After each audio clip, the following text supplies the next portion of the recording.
जय श्री राधे कृष्णा। श्री ओम नमो भगवते वासुदेवाय नमः। श्री ओम नमो भगवते वासुदेवाय नमः। आज मैं आपको श्री कार्तिक मास महात्म्य का 20वां अध्याय सुनाने जा रही हूँ।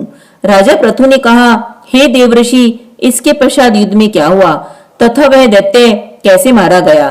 कृपा कर अब आप उस अद्भुत कथा को मुझे कहिए। देव ऋषि नारद जी बोले, जब गिरजा जी वहां से अदृश्य हो गई और गंधर्वी माया भी विलीन हो गई, तब भगवान वृषध्वज चैतन्य हो गए।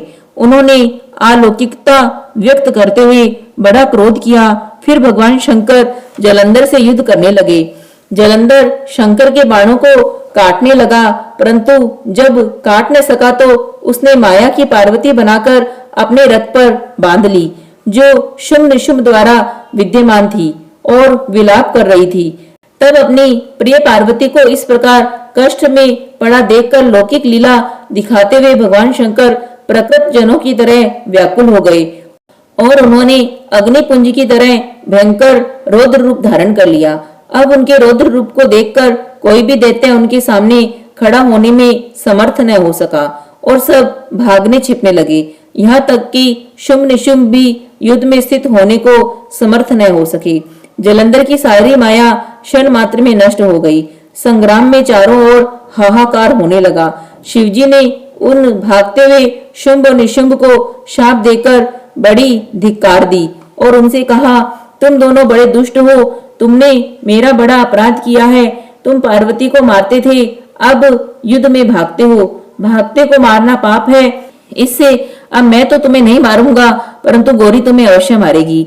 शिवजी के ऐसा कहने पर समुद्र पुत्र जलंधर क्रोध में अग्नि के समान प्रज्वलित हो उठा। उसने शिवजी पर घोर वाण वर्षा करके पृथ्वी पर अंधकार कर दिया।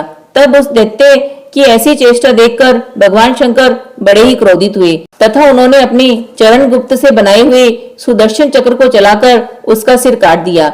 एक प्रचंड शब्द के साथ उसका सिर पृथ्वी पर गिर गया और महान हाहाकार होने लगा। अंजन पर्वत के समान उसके शरीर के 2 खंड हो गए। उसके रुधिर से संग्राम भूमि व्याप्त हो गई, सारी पृथ्वी विहल हो गई। शिव आज्ञा से उसका रक्त और मांस महागौरव में जाकर रक्त कुंड का हो गया तथा उसके शरीर का तेज निकलकर शंकर जी के शरीर में वैसे ही प्रवेश कर गया जैसे कि वृंदा का तेज गौरी जी के शरीर में प्रविष्ट हुआ था।